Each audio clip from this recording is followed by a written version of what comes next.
Assalamualaikum warahmatullahi wabarakatuh.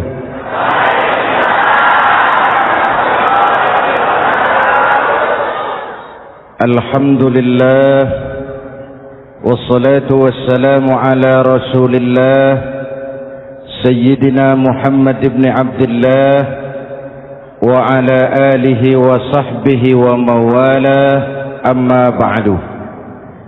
Saudara-saudara kaum muslimin di seluruh tanah air, hari-hari pada minggu akhir Ramadan kita bersama-sama menyaksikan sebuah fenomena tentang pindahnya kegiatan umat dari masjid ke pasar, dari masjid ke terminal, dari masjid ke stasiun, dari masjid ke bandara.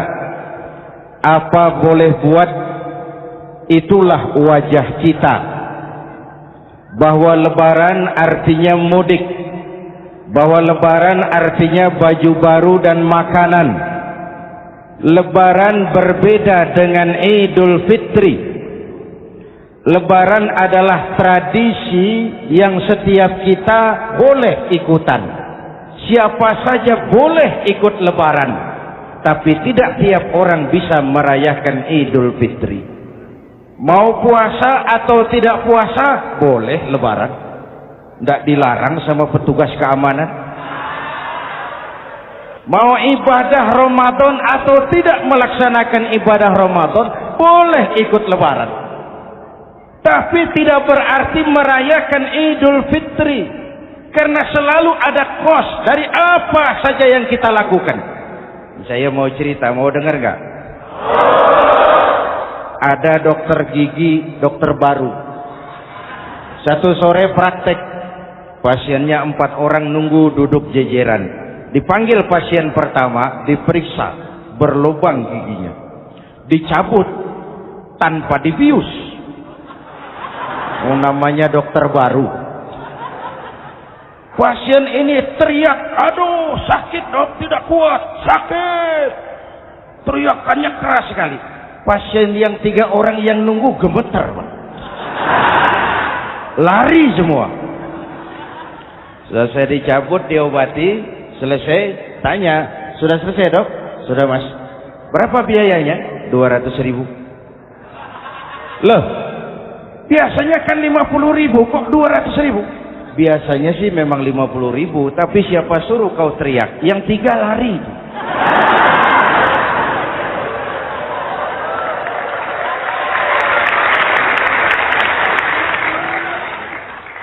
Cerita pendek ini ingin berpesan kepada kita, selalu ada ongkos yang harus kita bayar dari apa saja yang kita lakukan. Mau ibadah atau tidak, mau jadi orang baik-baik atau jadi bajingan paling tengik, mau berbuat salah atau berbuat soleh, selalu ada kosnya, selalu ada ongkosnya. Kita bicara kembali kepada fitrah, Idul Fitri. Bagaimana caranya? Pertama, saya ingin mengutip bagian pendek dari ayat 185 Al-Baqarah. Walitukmilul iddata walitukabbirullaha ala ma hadakum wala'allakum tashkurun. Ada 4 hal dari cuplikan ayat pendek ini. Pertama, walitukmilul iddata, hendaknya engkau sempurnakan jumlah bilangan hari puasamu. Berpuasa sebulan penuh. Sebulan penuh itu bisa 29, bisa 30. Pak, kalau beda pendapat bagaimana? Ada yang lebaran tanggal 5, ada yang lebaran tanggal 6. Hadirin, bagi yang punya kemampuan berijtihad, silahkan melakukan ru'yatul hilal. Bagi yang tidak, lebih aman ikut pesan Nabi. Apa pesan Nabi? Fa iza ikhtalaftum fa alaikum bisawadil a'zam ma'al haqqi wa ahlihi. Kalau kamu berbeda pendapat, ikut golongan terbanyak yang benar dan ahlinya. Jadi walaupun banyak, kalau tidak benar dan bukan ahlinya, nggak usah ikutin. Banyak benar dan ahlinya. Contoh, 100 insinyur berbeda pendapat dengan 10 kiai tentang doa kunut. Yang diikuti pasti 10 kiai, bukan 100 insinyur. Betul? Atau sebaliknya, 10 insinyur berbeda dengan 100 kiai tentang konstruksi jembatan. Yang diikuti tentu 10 insinyur, benar dan ahlinya. Maka yang paling aman, kita punya Departemen Agama. Departemen Agama punya ahli dari MUI, dari Nahdlatul Ulama, dari Muhammadiyah, dari Al-Wasliyah, dari Syarikat Islam, dikumpulkan melakukan ru'yatul hilal. Yang paling aman, dengerin saja pengumuman Departemen Agama.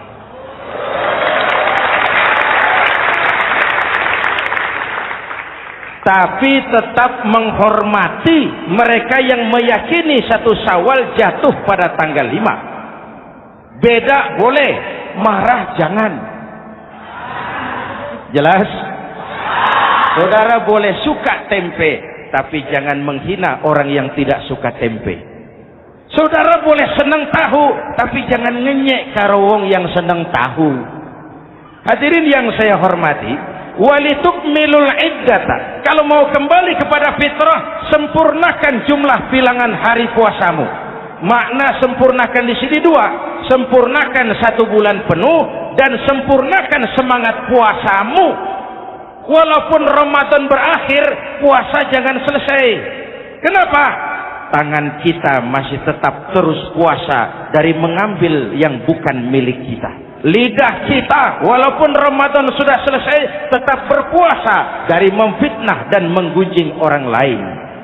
Kaki kita walaupun Ramadan sudah selesai tetap puasa dari berjalan ke tempat yang tidak baik. Perut kita tetap berpuasa dari kemasukan barang-barang yang haram. Sempurnakan semangat puasamu. Sikap disiplin, sikap jujur, merasakan kehadiran Allah dekat dalam hidup. Nih contoh ringan.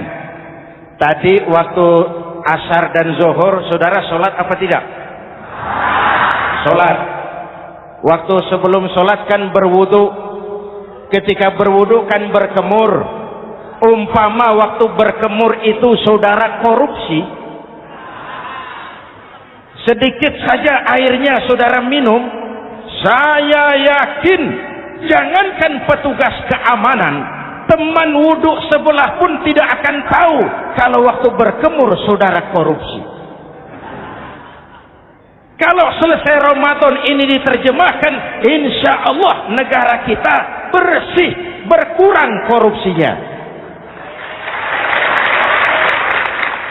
Hadirin yang saya cintai, saya kembali kepada pesan Al-Baqarah 185 tadi.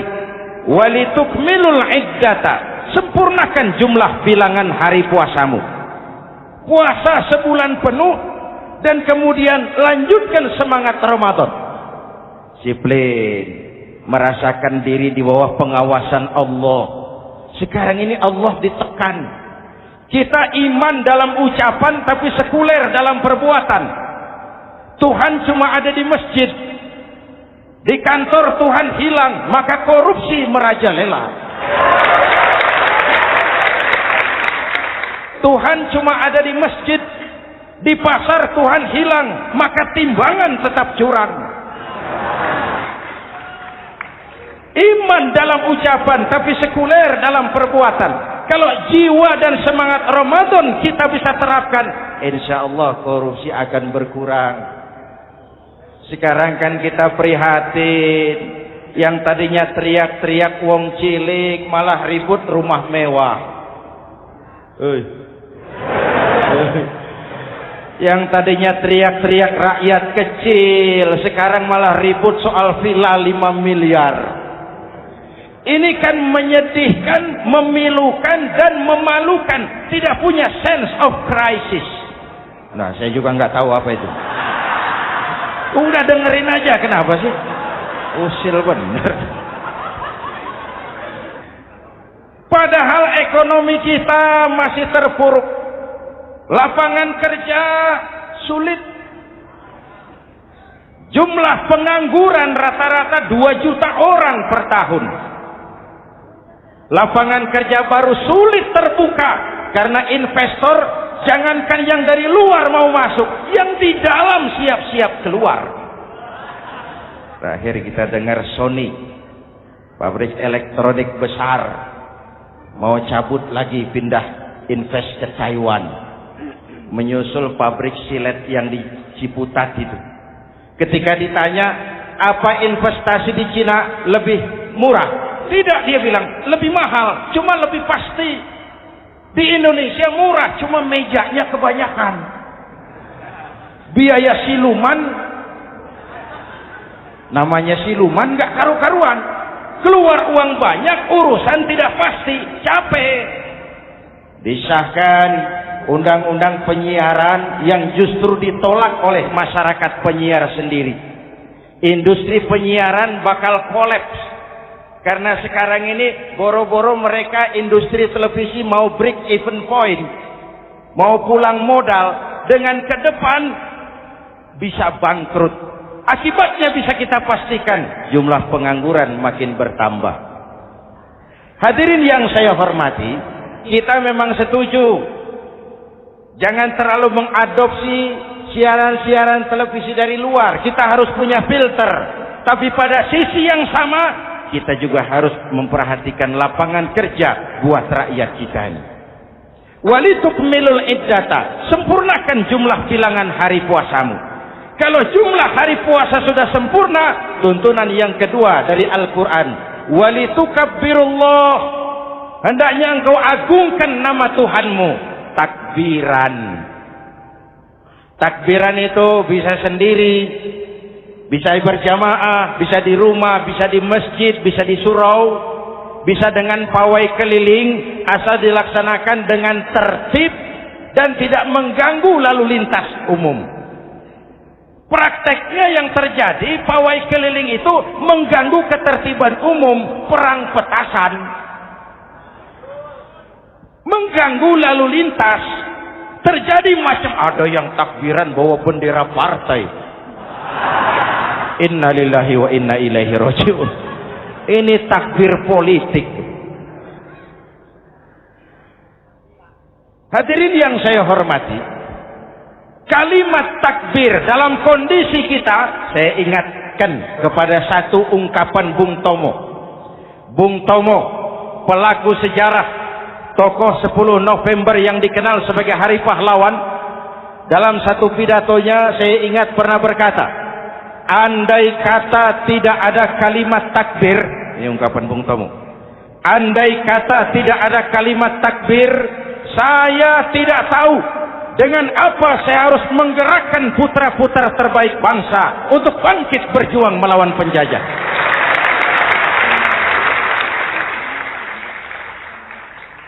Ketika Allahu Akbar itu londo, kelihatannya kecil, meriam nggak meleduk. Dahulu orang-orang tua kita cuma ada 2 kata, merdeka atau mati. Tidak berpikir nanti kalau menang dan merdeka saya jadi wali kota di mana.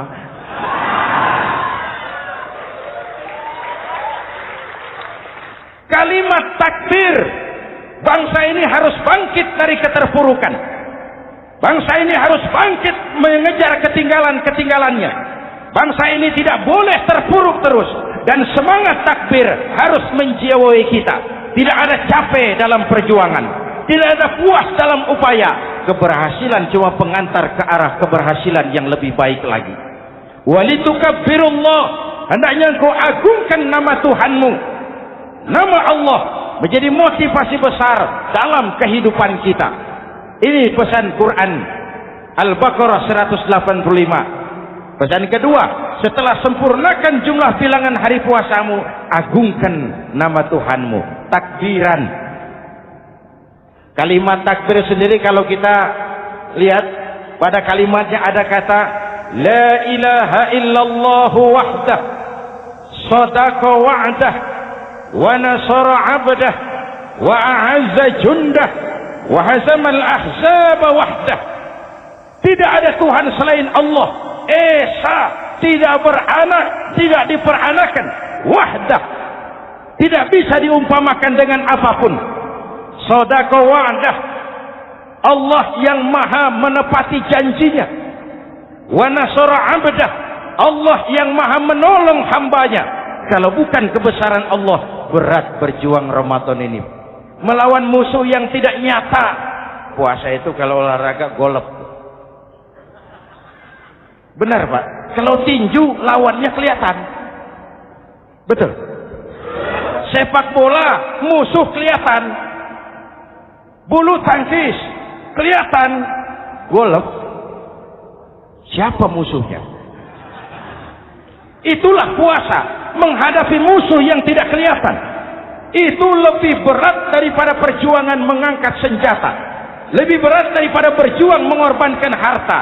Tapi kalau di bulan Ramadan saja Rasulullah menang dalam perang Badar, itu harus jadi sumber motivasi.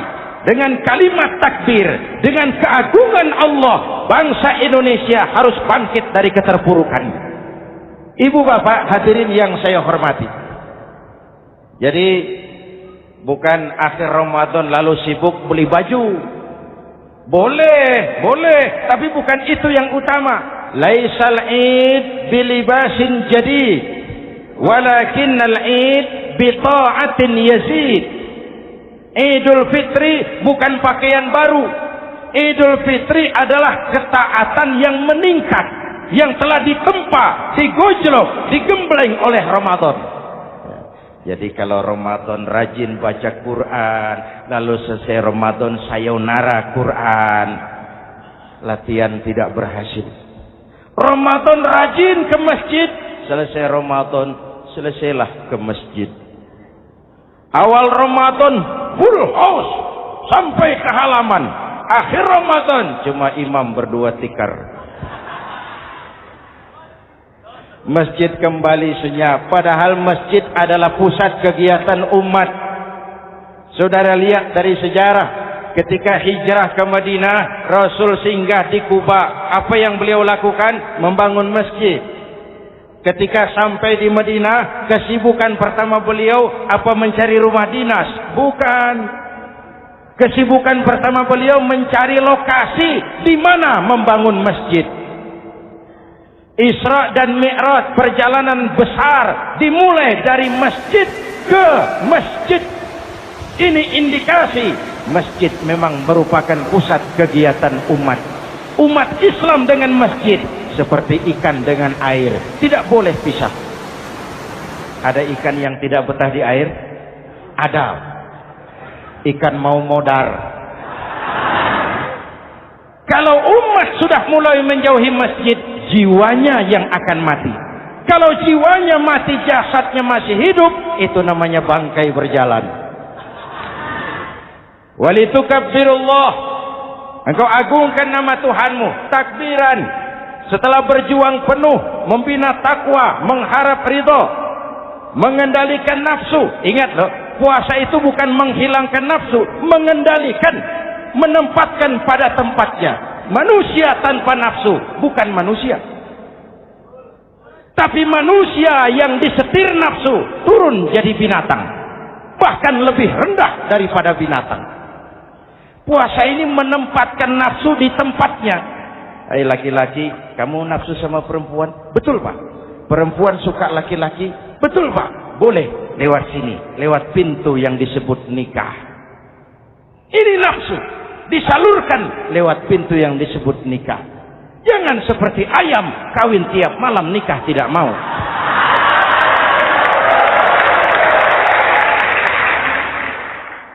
Hai manusia, nafsu kepada materi, kepengen kaya? Iya Pak. Boleh. Usaha yang halal, jual beli yang halal. Wa ahallallahu al-bai'a wa harrama riba. Allah halalkan jual beli. Jangan ingin kaya lalu makan renten, ingin kaya lalu korupsi, ingin kaya lalu buka peternakan tuyul. Manusia ingin berkuasa, boleh, tapi tetap punya etika dan moral. Jangan ingin berkuasa lalu fitnah, ingin berkuasa lalu mengadu domba orang, ingin berkuasa lalu menghalalkan segala cara. Kuasa menempatkan nafsu pada tempatnya. Manusia yang dikendalikan nafsu lebih puas daripada binatang. Saya punya ungkapan lama, sebuas-buasnya kerbau, makanannya tetap rumput. Saya belum pernah dengar ada kerbau terlalu buas lalu makan roti. Betul? Tapi manusia kalau sudah dikendalikan nafsu, manusia bukan cuma makan nasi, aspal, semen, kertas, minumnya solar, jauh lebih buas daripada binatang. Inilah puasa. Arep nguwong ke wong, agar manusia itu jadi dirinya, fitrahnya, jangan dikendalikan oleh nafsu. Kita ini sudah diciptakan fi ahsani taqwim. Masya Allah. Presented by the Integral CJ's Management.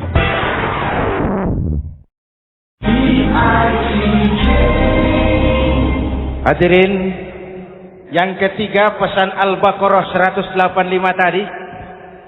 Setelah sempurna jumlah bilangan hari puasa, lalu mengumandangkan takbir, membayar zakat fitrah. Kenapa itu kita lakukan? Mengagungkan nama Allah. Ala ma hadakum. Agungkan nama Allah yang telah memberikan hidayahnya kepadamu. Masya Allah nih, hidayah. Kita bersyukur. Hidayah ini hak prerogatif Allah. Diberikan kepada siapa saja yang dikehendaki oleh Allah. Kita bisa lihat dalam sejarah. Ada anak Nabi tidak mendapat hidayah, tidak terpanggil mengikuti kebenaran yang disampaikan oleh bapaknya. Namanya Kan'an, putra Nabi Nuh. Ada ayah Nabi bernama Azar, ayah Nabi Ibrahim. Putranya penegak tauhid, ayahnya produsen berhala. Ada istri Nabi, istrinya Nabi Lut, tidak mendapat hidayah, tidak terpanggil mengikuti kebenaran. Lalu Abu Jahal, Abu Lahab, paman Nabi, melihat Nabi, menyaksikan mukjizat, mendengar wahyu, melihat tutur kata Nabi, hidayah tidak datang kepada dia, maka mereka tidak terpanggil mengikuti kebenaran. Kita alhamdulillah keponakan Nabi saja bukan, mendapat yang namanya hidayah ini harus kita pelihara, kita jaga baik-baik, karena ini merupakan hak prerogatif Allah. Yahdi man yasha, diberikan kepada siapa saja yang dikehendakinya. Hadirin, sembari kita mengambil pelajaran tentang Kan'an yang tidak dapat, putra Nabi Nuh. Ini saya ngambil bagian cerita sejarah. Masih mau dengar? Nabi Nuh diberi umur 950 tahun. Berdakwah sepanjang hidup. 800 tahun beliau dakwah. Dapat pengikut tidak lebih 80 orang. Rata-rata 10 tahun satu. Yang dihadapi ini umat yang kurang ajar, bandel, bajingan, tengik. Kalau diceramahi, telinganya ditutup dengan tangannya. Ini saking kurang ajarnya ini umat.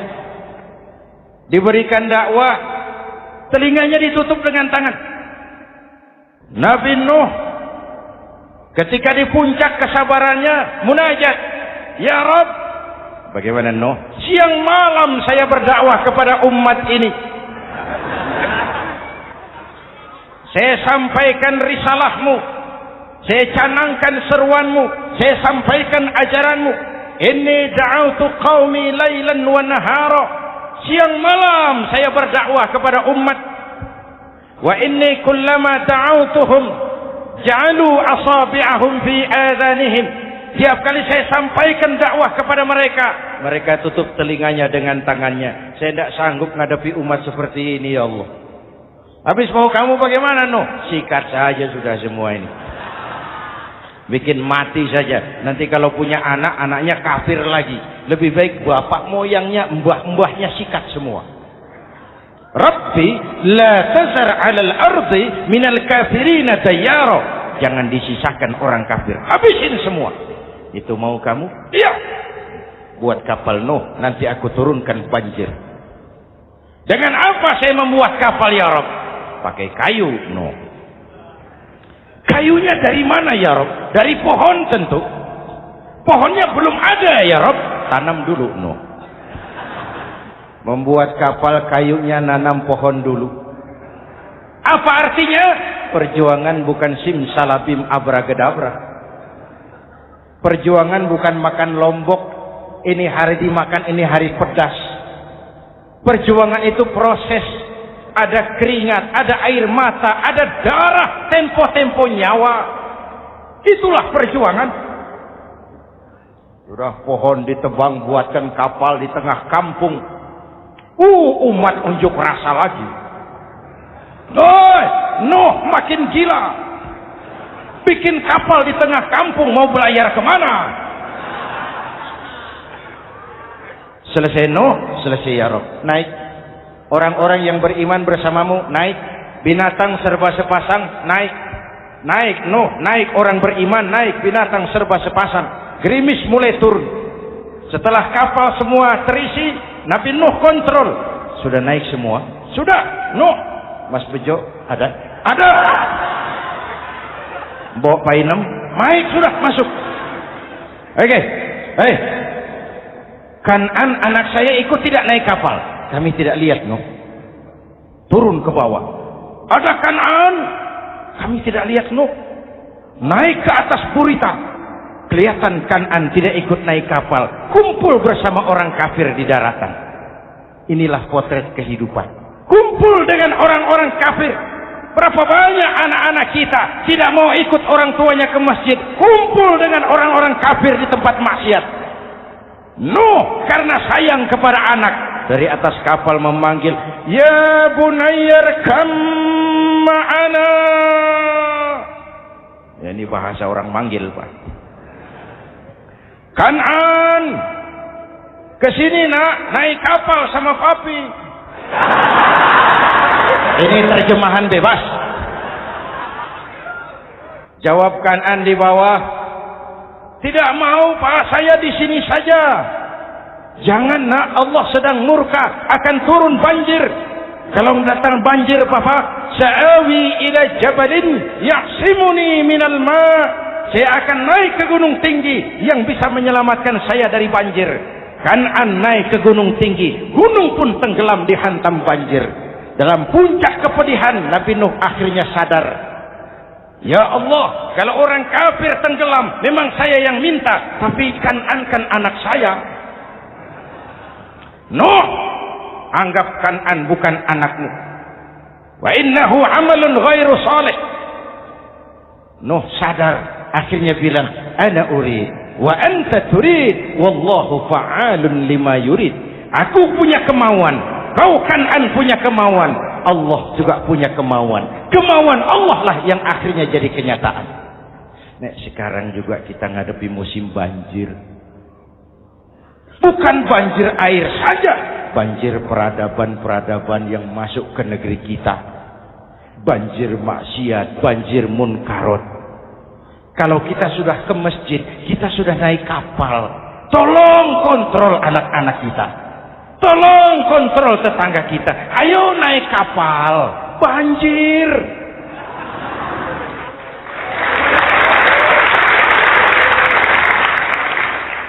Ditutup ayat ini dengan wala'allakum tashkurun.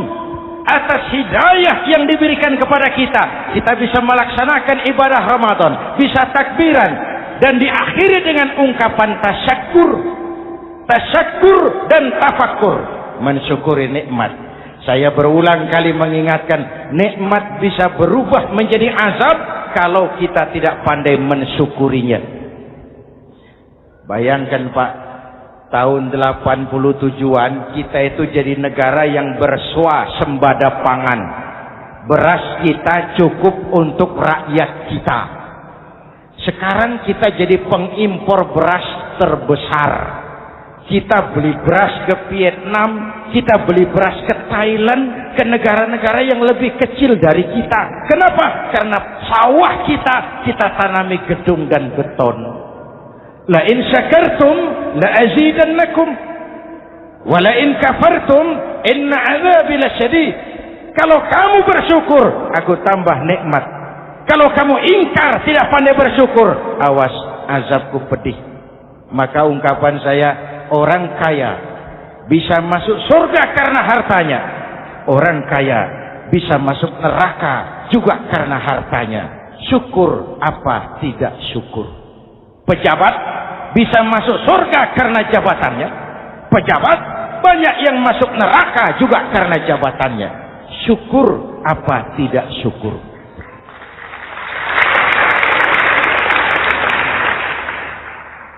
Orang alim, kiai bisa masuk surga karena ilmunya. Orang alim pun bisa masuk neraka lebih dulu dari penyembah berhala juga karena ilmunya.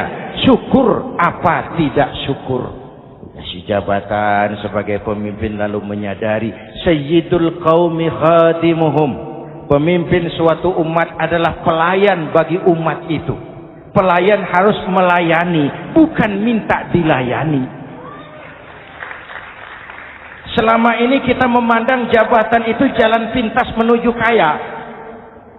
Jabatan itu artinya kekuasaan dan fasilitas. Maka yang lahir rampok-rampok baru.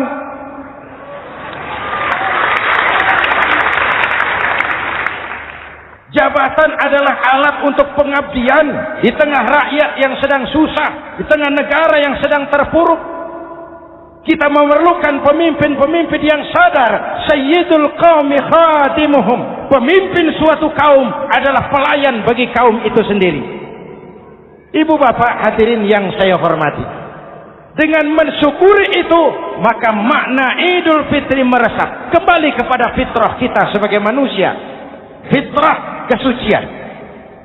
Secara sederhana orang gambarkan kembali kepada fitrah seperti bayi baru dilahirkan oleh ibunya, bersih, suci, tanpa dosa, lantaran sudah dibersihkan oleh ibadah Ramadan. Tapi para ulama khalaf ada yang mengartikan fitrah itu kecenderungan kepada kebajikan, kecenderungan kepada kebaikan. Itu juga fitrah. Kembali kepada fitrah manusia, kecenderungan untuk berbuat baik. Kita lahir bayi tidak punya dosa, betul? Tidak ada dosa warisan dalam Islam. Kalau harta warisan ada, dosa warisan tidak. Karena itu dalam Islam juga tidak ada penebusan dosa. Kalau dosa bisa ditebus dengan uang, tentu Menteri Keuangan nomor 1 masuk surga.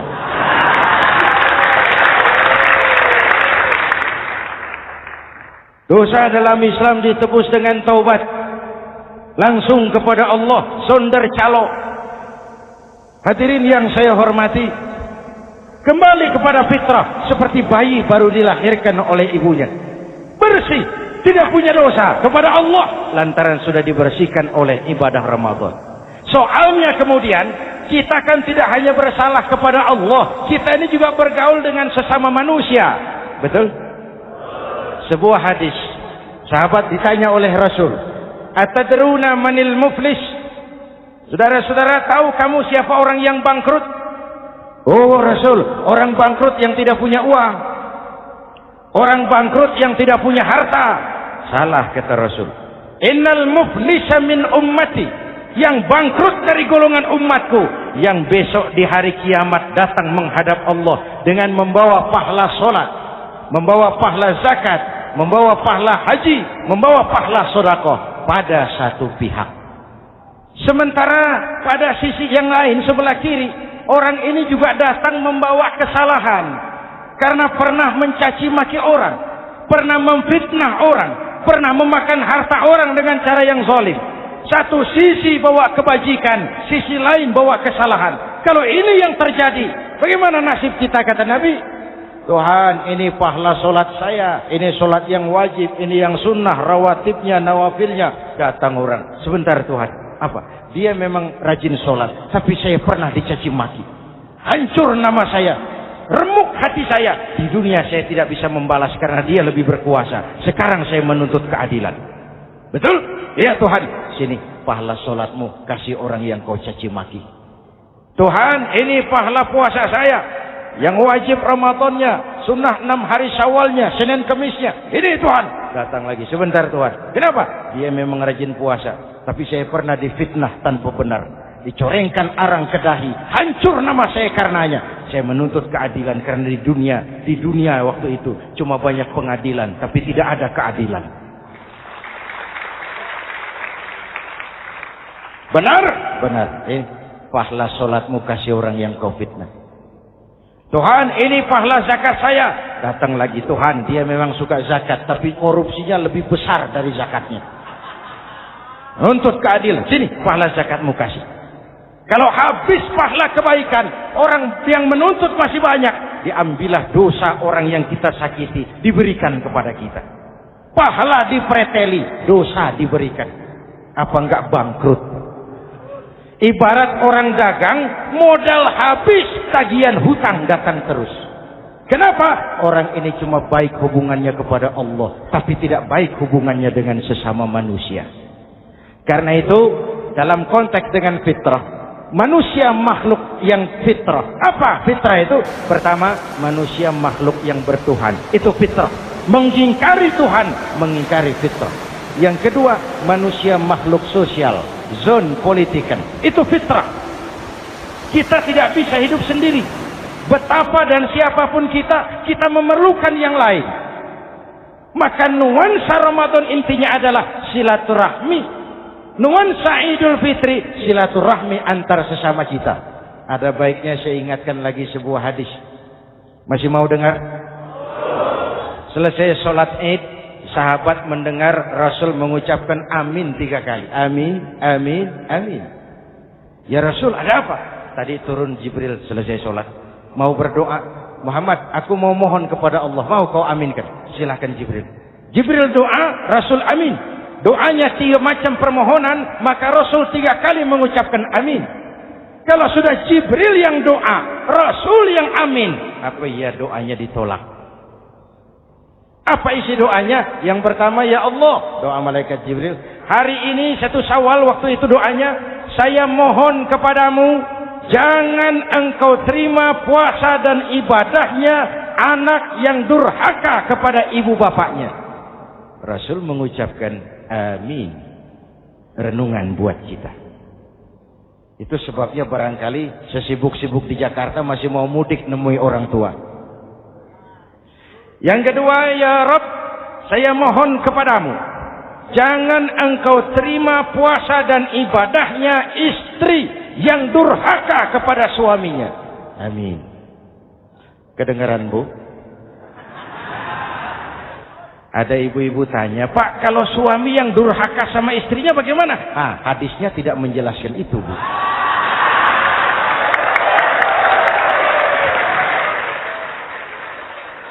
Lo menang sendiri. Yang jelas suami itu presiden rumah tangga, dimintakan tanggung jawab tentang istrinya.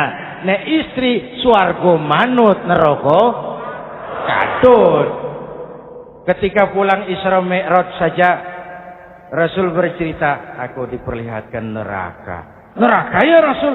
Iya. Lalu aku lihat isinya kok kebanyakan perempuan. Perempuan. Laki bagaimana? Laki juga tidak sedikit. Cuma kebanyakan perempuan. Ya Rasul, apa mereka tidak sholat? Sholat. Apa mereka tidak ngaji? Oh, rajin mereka sama suaminya. Kenapa banyak mereka di sana? Rasul senyum dan menjawab, hunna yakfurnal asir. Umumnya perempuan kurang bisa terima kasih sama suaminya.